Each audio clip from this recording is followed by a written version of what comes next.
వల్లభనేని వంశీని ఆంధ్ర పోలీసులు హైదరాబాద్లో ఉన్న మైహోమ్ బూజా అనే ఒక కాస్ట్లీ అపార్ట్మెంట్లో అరెస్ట్ చేశారు. అరెస్ట్ చేసి ఆయన తీసుకొస్తా ఉంటే చాలామంది వైసీపీ నుంచి వచ్చే నాయకులు ఇది అక్రమ అరెస్టు, అయ్యో పాపం ఆయన్ని ఇంట్లో ఉన్నవాడిని పడుకున్నవాడిని లేపి అరెస్ట్ చేసుకొచ్చారని, లేదా అక్కడికి ఆ పోలీస్ స్టేషన్ దగ్గరికి వెళ్ళి చాలా నీతి కబుర్లు, కూటమి గవర్నమెంట్ చట్టాన్ని దుర్వినియోగపరుస్తుంది అంటున్నారు, కక్ష సాధింపులు చేస్తుంది అంటున్నారు, రకరకాల మాటలు మాట్లాడుతున్నారండి. అయితే వీళ్ళందరూ గత ప్రభుత్వంలో జరిగిన ఆ ఘటనలన్నీ మర్చిపోయారా, లేకపోతే వీళ్ళందరూ ఇప్పుడే ఎక్కడి నుంచి అయినా పైనుంచి ఊడిపడ్డారో నాకైతే అర్థం కావట్లే. అయితే కొన్ని విషయాలు తెలుసుకోవాలండి. ముఖ్యంగా వల్లభనేని వంశీ గారు లాంటి వ్యక్తులు తెలుసుకోవాల్సింది ఏంటంటే, సింహం సైలెంట్గా ఉన్నప్పుడు మనం కూడా సైలెంట్గా పక్కన దొబ్బేయాలి తప్ప, అది సైలెంట్గా ఉంది కదా అని దాన్ని జూలు పట్టుకుని లాక్కూడదు.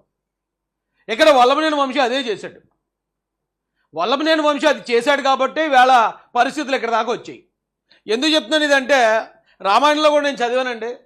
శ్రీరామచంద్రుడు ఎప్పుడైతే లంక దగ్గరికి వెళ్ళి కబురు పెడతాడు రావణాసురుడికి, రా బాబు మర్యాదగా నువ్వు తీసుకెళ్ళిన సీతాదేవి నాకు అప్పగించే, ఎక్కడితో దీన్ని క్లోజ్ చేద్దామంటే రావణాసురుడు చాలా చులకనగా చూస్తాడు రాముడిని. ఎందుకు ఇలాంటి మాటలు మాట్లాడుతున్నావు, దా కమాన్ దా దెబ్బలాడరా యుద్ధానికి రా అని చెప్పి మాట్లాడితే అప్పుడు చెప్తాడైనా, వినాశకాలే విపరీత బుద్ధి, మంచితనాన్ని కూడా చేతగాంతనంగా తీసుకుంటారా మీరు, సరే నీకు ముచ్చట పడుతున్నావు కదా నా రెండు నాకు ఇవని, సరే రాయిస్తానని చెప్పి అప్పుడు శ్రీరామచంద్రుడు రావణాసురుడికి ఇవ్వాల్సిన రెండు ఇచ్చి పంపిస్తే అప్పుడు సర్దుకుంది. ఎక్కడ కూడా ఇలాగ ఉంది. ఈ వల్లభనేని వంశీ లాంటి వాళ్ళకి ఇవ్వాల్సిన రెండు మాకు ఇవ్వండి మాకు ఇవ్వండి అని వాళ్ళు ఏడుతూ ఉంటే గవర్నమెంట్ ఏం చేస్తుందండి, ఇచ్చి తీసుకొస్తుంది. ఇప్పుడు అదే జరిగింది. చాలామంది అనుకున్నాడు ఇదేమో అక్రమ అరెస్ట్ కాదు, కక్ష సాధింపు అంతకన్నా కాదు.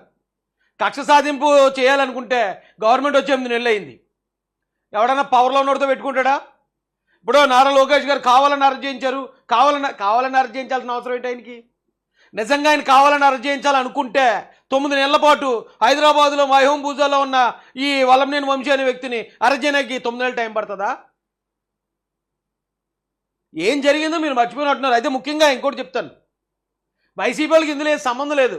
మీరు కాళ్ళు దొక్కేసుకోకండి.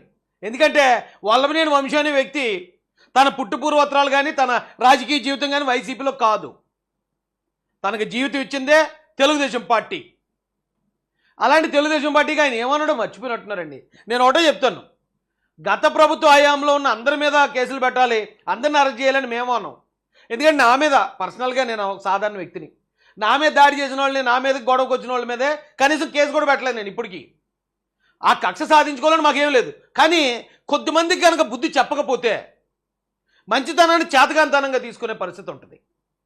దానిలో వల్లభనేని వంశీ ముఖ్యమైన వ్యక్తి అనుకుంటున్నానండి నేను. ఎందుకంటే ఈరోజు ఆయన చేసిన పని అలాంటిది. నిజంగా కక్ష సాధించాలంటే గెలిచిన వెంటనే లోకేష్ గారు ఒక ఆర్డర్ ఇచ్చి డీజీపీ గారికి, ఇగో పలానా ఇదిగో రెడ్ బుక్ ఇదిగో, మీరు ఏం చేస్తారో నాకు తెలీదు, ఈ బుక్లో ఉన్నాడు ఒక్కడు కూడా బయట తిరగకూడదంటే ఈ బాటికి జైళ్ళన్నీ చక్కగా నిండిపోను. ఆయన ఏం చేయక్కర్లే, ఆయన ఏం ప్లాన్ చేయక్కర్లే.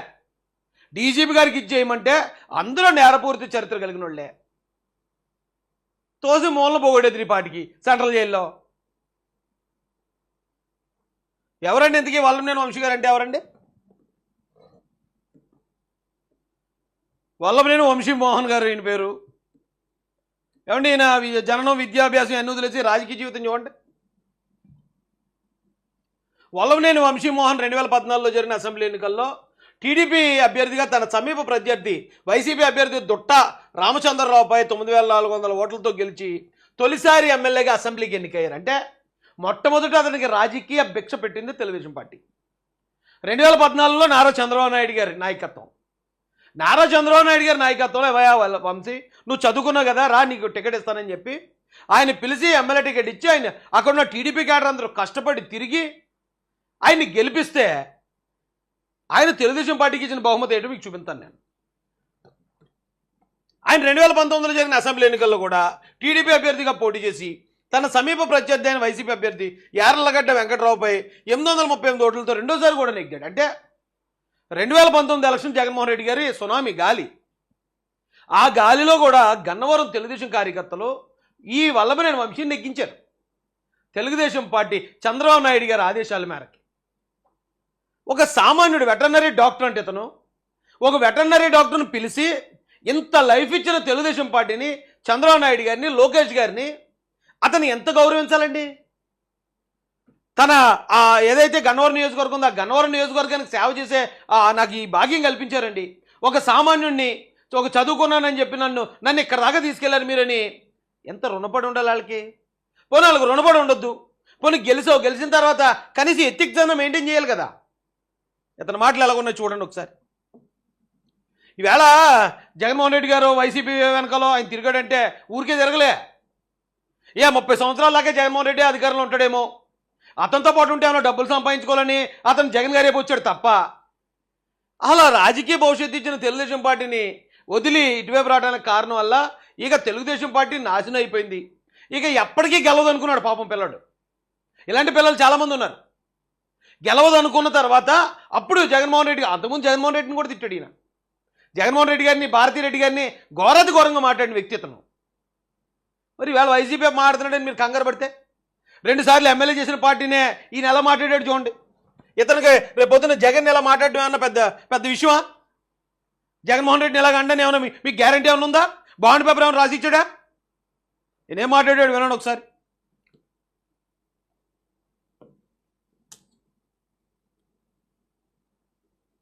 ఆయన ఆర్గనైజ్డ్ క్రైమ్ నడుపుతాడు. అంటే వ్యవస్థీకృత నేరాలకు అధ్యక్షుడు చంద్రబాబు నాయుడు. వ్యవస్థీకృత నేరం చేయగలిగాడు కాబట్టి ఎన్టీ రామారావు గారిని పదవి నుంచి దింపగలిగాడు. ఇది ఎన్టీ రామారావు గారి పార్టీ కాదు, ఇది చంద్రబాబు గారి పార్టీ అన్నారు. ఎలా వచ్చింది? చక్కగా జయప్రదంగా తెచ్చుకున్నాడు. ఇట్లా జయప్రదంగా తీర్పు తెచ్చుకున్న వాడిని ఏమంటారు? తార్పుడుగాడు అంటారు. వయసు మాటున, వృద్ధాప్యం మాటున. ఎప్పుడో 1990లో జరిగింది. చంద్రబాబు నాయుడు గారు తెలుగుదేశం పార్టీని, లక్ష్మీపార్వతి కారణంగా తెలుగుదేశం పార్టీని కాపాడడానికి చంద్రబాబు నాయుడు గారు తీసుకున్నాను ఎప్పుడో 90లో. ఇతను 2019 తర్వాత చెప్తున్నాడు అలా చేయటాన్ని తార్పుడుగాడు అంటాడట. ఆ పెద్ద ఆయన్ని పట్టుకుని పిలిచి ఎమ్మెల్యే సీట్ ఇస్తేని. ఆహా, అలాగా వంశీ. మరి అవన్నీ తెలుసు కూడా ఆ పార్టీలో చేరి 14లోను 19లోను ఆ పార్టీ కార్యకర్తల దయాదాక్షిణ్యాలతో ఎమ్మెల్యే అయిన ఏమంటారు? మరి నువ్వు అది కూడా చెప్పాల్సింది కదా ఇక్కడ. నేను చెప్తును, కాకపోతే ఇప్పుడు అధికారంలో లేరు కాబట్టి నేను ఏదో మాట్లాడినట్టు ఉంటుందని నీకు రెస్పెక్ట్ ఇచ్చే మాట్లాడుతున్నాను నేను. ఇప్పుడు చంద్రబాబు నాయుడు గారిని అనాల్సిన మాట అండి, వేళ చంద్రబాబు నాయుడు గారిని అన్నాడు ఎంత మాట.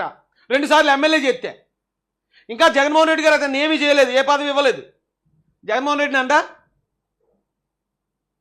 నమ్ముతారా ఎవరైనా ఇలాంటి వాళ్ళని?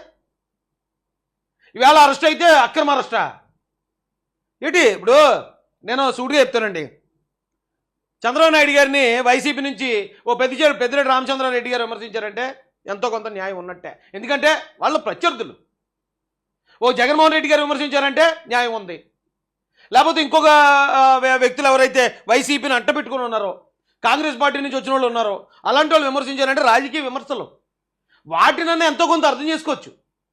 కానీ టీడీపీ పార్టీలో పుట్టి టీడీపీ పార్టీ వాళ్ళు 2 సార్లు ఎమ్మెల్యే అయ్యి అదే టీడీపీ పార్టీని వైసీపీ వాళ్ళ కన్నా దారుణంగా విమర్శించడం, అదే చంద్రబాబు నాయుడు గారిని, లోకేష్ గారిని పర్సనల్గా అటాక్ చేసిన వ్యక్తుల్లో మొట్టమొదటి వ్యక్తి వల్లభనేని వంశీ.